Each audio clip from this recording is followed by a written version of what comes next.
लक्ष्मी माता श्री स्वामी समर्थ. जय जय स्वामी समर्थ. अक्कलकोटस्थ श्री स्वामी समर्थ महाराजांची आद्य बकर. कथा पहिली. तुझी इच्छा पूर्ण होई पावे तो ह्यातून घे. बसाला तेली मंगळवेढ्यास राहत असेत. एके दिवशी तो जंगलात फिरत असता काटकाची शय्या करून त्यावर श्री दिगंबर स्वामी म्हणजे श्री स्वामी महाराज हे आनंदाने निद्रिस्त झाल्याने त्याने पाहिले. महाराज हे साक्षात अवतारी आहेत अशी त्याची खात्री होऊन त्या दिवसापासून तो महाराजांची एकनिष्ठ भक्ती करू लागला. सर्व काळ महाराजांबरोबर तो फिरू लागला.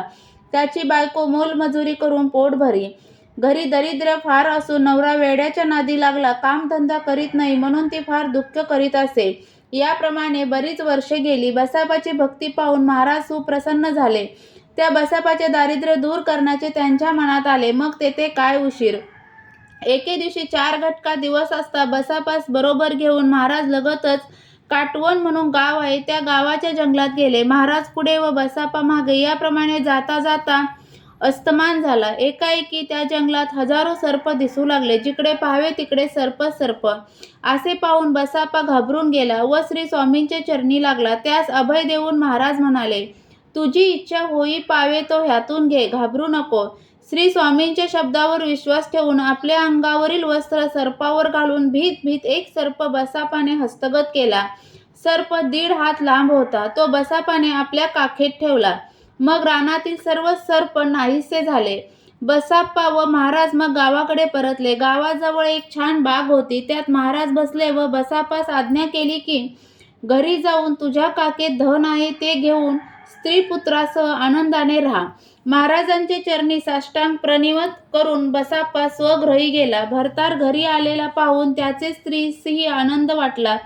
तिने समक्ष काखेतील गाठोडे काढून सोडत पाहते तो सर्पाऐवजी 52 कशी सोन्याची लगड झालेली दृष्टीस पडली. त्या स्त्री पुरुषांस आनंद गगनात मावेना. प्रातःकाळी दोघांनी महाराजांचे दर्शन घेऊन पंचारती ओवाळली. महाराजांच्या आशीर्वादाने पुढे ते दाम्पत्य आनंदाने संसार करू लागले.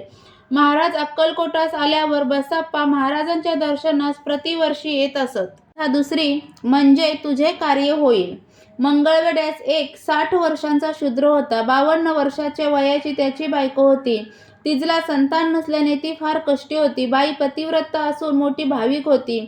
एक वेळ बसापा तेलेची व तिची गाठ पडली. महाराजांची विचित्र लीला त्याने बाईस सांगितली व तिला उपदेश केला की तू महाराजांची भक्ती करीत जा. नित्य दर्शन घेतल्याशिवाय भोजन करू नको, म्हणजे महाराजांच्या कृपेने तुझे मनोरथ पूर्ण होतील. त्या दिवसापासून ती बाई श्री स्वामींची भक्ती करू लागली. नित्य अरण्यात जाऊन महाराजांचे दर्शन घेऊन मोगच भोजन करी असा तिचा नेम धरला. याप्रमाणे 2 वर्ष तिने भक्ती केली. पुढे एक वेळ बाई महाराजांच्या दर्शनास आली असता तिची सप्रेम भक्ती पाहून महाराज प्रसन्न झाले. हास्य करून महाराज तिला म्हणाले, तो पलीकडचा वृक्ष दिसत आहे तो पहा. त्याचा डिंक काढून साखरेत मिसळून खा, म्हणजे तुझे कार्य पूर्ण होईल. बाई वृक्षाजवळ गेली. पाहते तो शिरसाचा वृक्ष होता. पांढरा शुभ्र त्यास डिंक आला होता. तो काढून घेऊन महाराजांच्या आज्ञेप्रमाणे त्यात साखर घालून तिने खाल्ला. त्यांच्या कृपेने बाई गर्भवती झाली व तीस पुढे सुलक्षणी पुत्र झाला. महाराजांच्या चरणावर पुत्र घालून तिने त्यांचे आशीर्वाद घेऊन बाई पुढे पतीसह आनंदाने नांदू लागली. तिसरी, घरात पाणी असता बाहेर का जातेस. बाबाजी भट म्हणून वैदिक व स्वस्तस्थ ब्राह्मण मंगळवेढ्यात राहत असे. श्री स्वामी समर्थ त्यांच्या घरी महिना 15 दिवसांनी येऊन घटका घटका बसत असत. एके दिवशी 3ऱ्या प्रहरी महाराज भटजीचे घरी आले. भटजी घरी नव्हते. त्याच्या स्त्रीने महाराजांस बसण्यास आसन दिले. सद्भावनेने पूजन केले. महाराजांनी तिच्याजवळ पाणी पिण्यासाठी मागितले. देण्याजोगे पाणी घरात नसल्याने बाईने महाराजांस विनंती केली की आपण क्षणभर स्थित व्हावे, बाहेर जाऊन आत्ताच पाणी घेऊन येते. महाराज तिला म्हणाले, पाणी घरात असता बाहेर का जातेस. बाईने हात जोडून विनंती केली की घरात आड आहे खरा, पण त्यात पाणी नाही. उन्हाळ्यात तो कोरडा ठणठणीत होतो, म्हणून बाहेर जाऊन पाणी घेऊन येते. त्यावर स्वामी समर्थ म्हणाले, बाहेर जाणे नको, आडात पुष्कळ पाणी आहे, तुला दाखवितो चल. असे म्हणून परसात गेले. आडाजवळ बसून महाराजांनी लघुशंका केली व बाईस म्हणाले, आडात पाणी पुष्कळ आहे, घागर सोडून पाणी काढ.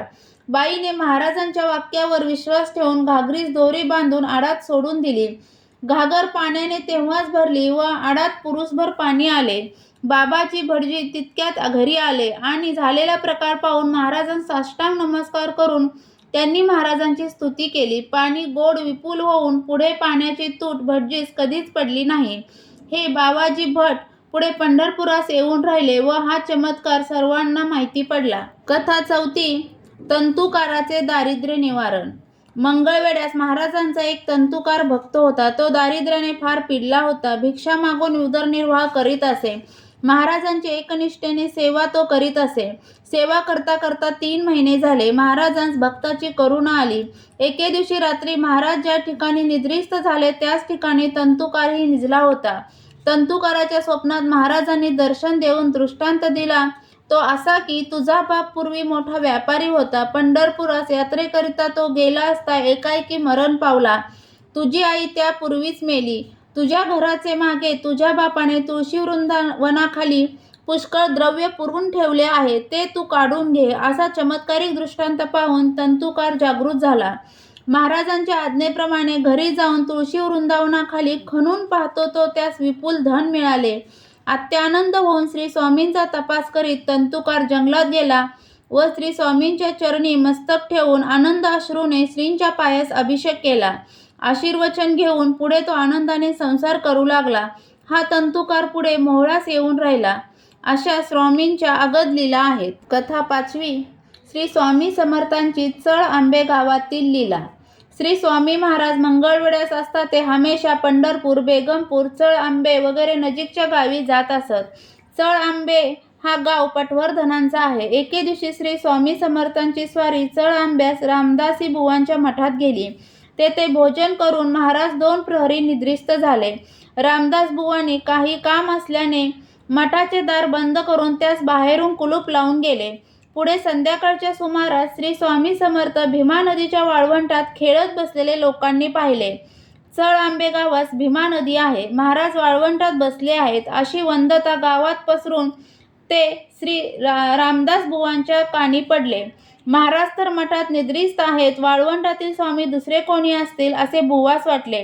कारण आपण आपल्या हाताने मठास कुलूप लावून बाहेर गेलो होतो. लगबगीने बुवा मठात जाऊन कुलूप उघडून पाहतात तो श्री स्वामींची स्वारी मठात नाही. ते पाहून बुवास आश्चर्य वाटले. मठास दुसरा दरवाजा नाही किंवा बाहेर पडण्यास दुसरा कोणताही मार्ग नाही. दरवाजास स्वहस्ते कुलूप लावले असून त्याची किल्ली आपणाजवळ आहे. महाराज मठाबाहेर कसे गेले याबद्दल बुवांचा काही तर्क चालेना. शेवटी महाराजांच्या अगम्य लीलेबद्दल बुवास आश्चर्य वाटले. वाळवंटात जाऊन प्रेमपूर्वक बुवांनी महाराजांचे दर्शन घेतले व त्यांस गावात घेऊन गेले. याप्रमाणे श्री स्वामी महाराजांच्या अगाध लीला आहेत. कथा 6. आता काका कशास रागे भरेल, जोडा तर आला. मंगळवेढ्याहून महाराज पंढरपुरास आले त्यावेळची हकीकत भागवत यांनी लिहिलेल्या चरित्रात दिली आहे. ती अशी: महाराज मंगळवेढ्याहून निघाले त्या दिवशीची हकीकत मंगळवेढ्यातील एका गृहस्थाकडून आम्हास कळाली. ती अशी: सोलापुराला जाणाऱ्या रस्त्यावर करमरकर यांचे शेत आहे. ते शेत पंढरीनाथ व एकनाथ भटजी दिवासकर यांनी सन 1855-56 साली वाट्याने घेतले होते. पंढरीनाथ व एकनाथ भटजी यांची आणि स्वामी महाराजांची एके दिवशी ऐन दुपारी 1-2 वाजता रस्त्यात गाठ पडली. त्यावेळी सूर्याची प्रखरता होऊन गेल्यामुळे पायांना चटके घेण्यापुरती जमीन तापून गेली होती. पाय अतिशय भाजू लागल्यामुळे स्वामींनी पंढरीनाथाजवळ त्यांच्या पायातील जोडे आपल्या पायात घालण्याकरता मागितले. पंढरीनाथाने ताबडतोब जोडे पायातून काढून स्वामी महाराजांच्या पायात घालण्याकरता दिले. स्वामी महाराजांनी ते जोडे पायात घालून जी चाल काढली त्या चालीने पंढरीनाथ आणि एकनाथ हे आपापसात बोलत आहेत तो महाराज त्या उभयतांच्या नजरेआड झाले. स्वामी महाराज आसपास कोठे दिसत नाहीत असे पाहून एकनाथ पंढरीनाथास म्हणतो, अरे तू आपला जोडा त्या वेड्यास देऊन टाकलास आणि तो तर दिसेनासे झाला. जोडा दिला, आता काका तुला हे जर काकांना कळाले तर काका तुला रागवतील. हे ऐकून पंढरीनाथ चिंतेत पडला. सुमारे 5 मिनिटाच्या अवकाशात स्वामी महाराज मोठ्या लगबगीने परत आले आणि पंढरीनाथास म्हणाले, हे घे आपला जोडा. आता काका कशास रागे भरेल, जोडा तर आला.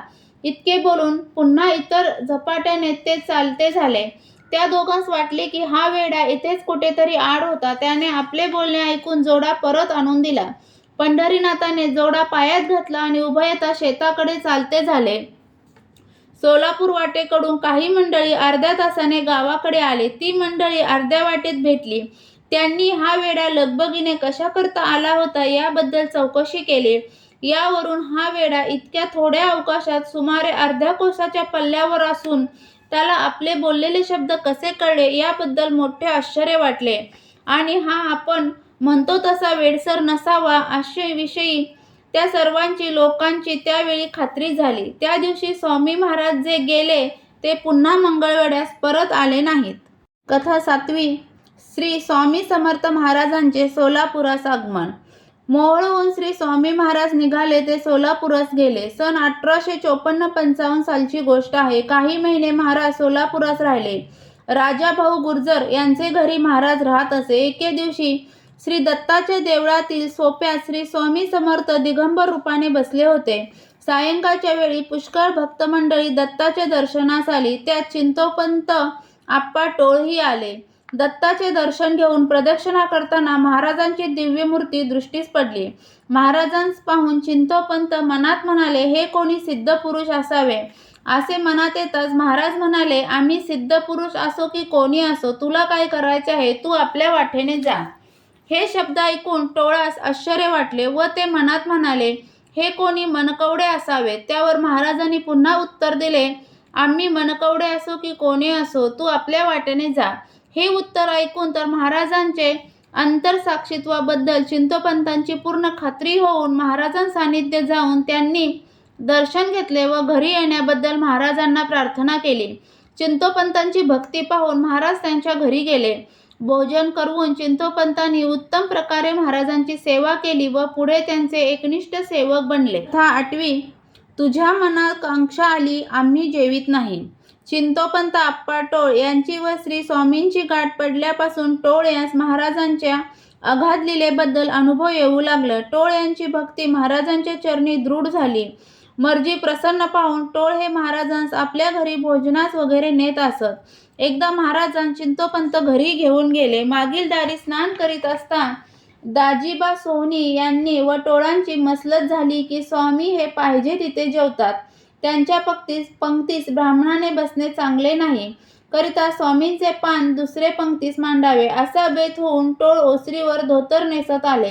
तितक्यात महाराज त्यास म्हणाले, तुझ्या मनात कांक्षा आली, आम्ही जेवित नाही. असे म्हणून उठून चालते झाले. आपल्या मनात विकल्प आला त्याचे हे फळ आहे असे जाणून टोळ यांनी समर्थांचे चरण धरून मोठ्या मिन्नतवारीने महाराजांस घरी नेऊन भोजन घातले. कथा 9वी. विष्णुपंतांची हजरी भरली. दुसरे एके वेळेस अशीच महाराजांची स्वारी टोळ यांच्या घरी भोजनास आली होती. चिंतोपंत यांनी महाराजांस स्नान घालून यथासांग पूजन करून भोजनास पात्र वाढले. महाराज जेविनात.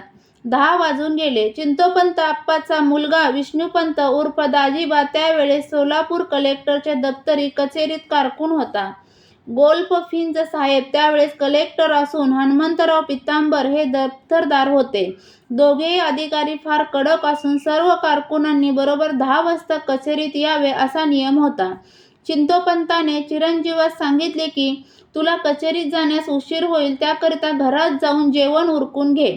विष्णुपंत ही भक्तिमान होता. त्याने निश्चय केला की महाराजांनी भोजन केल्याशिवाय अन्न घ्यावयाचे नाही. जे व्हायचे असेल ते होईल. 11 वाजण्याच्या सुमारास महाराज भोजन करू लागले. मग विष्णुपंत ही भोजन आटपून लगबगीने कचेरीत गेला. बाळकृष्ण देवराय हे त्यावेळी कलेक्टरचे हेड क्लार्क असून त्यांकडे हजेरी भरण्याचे काम होते. विष्णुपंताने अंगवस्त्र गादीवर ठेवले व आपणास जरा उशीर झाला त्याबद्दल रदबदली करण्यास ते हेड क्लार्ककडे गेले. विष्णुपंतांची विनंती ऐकून हेड क्लार्क आश्चर्य वाटले. तुम्ही आज माझ्या अगोदर कचेरीत आला असून तुमची हजेरी पूर्वीच भरली आहे असे हेड क्लार्कनी सांगितले व हजेरी बुक उघडून त्यास हजर मानले असल्याचे विष्णुपंतास दाखवले. विष्णुपंतास मोठे आश्चर्य वाटले व सर्व कारकून मंडळीसही त्या गोष्टीचे मोठे कौतुक वाटले. पुढे खूप वर्षापर्यंत ही गोष्ट कलेक्टर कचेरीत सर्वांच्या तोंडी होती. ही गोष्ट सन 1856 आहे. अशी महाराजांची अघटित लीला आहे. कथा 10वी. अक्कलकोटास उन्हाळा आहे, आपण येत नाही. चिंतोपंत आप्पा यांनी इंग्रजीत मामलतीचे काम केले असून स्वामी महाराज सोलापुरास आले त्यावेळी ते पेन्शनर होते. पुढे अक्कलकोटचे राजे शहाजी महाराज यांनी टोळ यास अक्कलकोटास कारभारी नेमले होते. टोळ एक वेळ सोलापुरास असता राजेसाहेबांच्या जरुरीचे पाचारण आले. श्री स्वामी महाराज टोळांचे घरी त्यावेळी आले होते. आपणही मजबरोबर अक्कलकोटात चलावे म्हणून महाराजांची टोळ यांनी प्रार्थना केली. तेव्हा महाराज म्हणाले, अक्कलकोटास उन्हाळा आहे, आपण येत नाही. तर मग महाराज आपण अक्कलकोटास केव्हा याल म्हणून टोळ यांनी पुन्हा प्रश्न केला. तेव्हा महाराज म्हणाले, पाऊस पडल्यावर येऊ. मग चिंतोपंत आप्पा स्वामी महाराजांची आज्ञा घेऊन अक्कलकोटास गेले. हल्ली उन्हाळा आहे, पाऊस पडल्यावर येऊ म्हणून महाराज टोळ यास म्हणाले. याचा अर्थ प्रकृतीजन असा करतील की उन्हाळा कडक असल्याने महाराज भिवून अक्कलकोटास गेले नाहीत. पण महाराजांचा तसा अर्थ नाही. 2 प्रहरी हवे तितके ऊन असले तरी महाराज बाहेर पडतात. अक्कलकोटच्या राजाचा अंतकाळ जवळ आला होता व त्या साली पावसाळ्याचा उन्हाळा बनला होता. हाच महाराजांचा उन्हाळा या शब्दाचा अर्थ आहे. पुढे शहाजीराजे यांची प्रकृती बिघडून आषाढ मासी त्यांचा अंत झाला. त्या साली संबंध चातुर्मासात पाऊस म्हणून कसला तो पडला नाही. पुढे दीपावळी आल्यावर कार्तिक मासी पर्जन्य पडून पिके चांगली आली. मग श्री स्वामी समर्थ अक्कलकोटास आले. त्यावेळी श्रीमंत मालोजीराव अक्कलकोटच्या गादीवर नुकतेच बसले होते. पुढे सतत 23 वर्षे महाराजांनी अक्कलकोटास वास करून भक्तांस अनेक लीला दाखवून भक्त कामकलद्रुम या नावाची सार्थकता केली. आजच्या पुरते इतकेच. श्री स्वामी समर्थ. जय जय स्वामी समर्थ. स्वामी समर्थांच्या या लीलेतील चमत्कार ऐकण्यास तुम्हाला आवडत असतील तर चॅनलला सबस्क्राईब करा, व्हिडिओला लाईक आणि शेअर करा. व्हिडिओ पूर्ण ऐकल्याबद्दल धन्यवाद.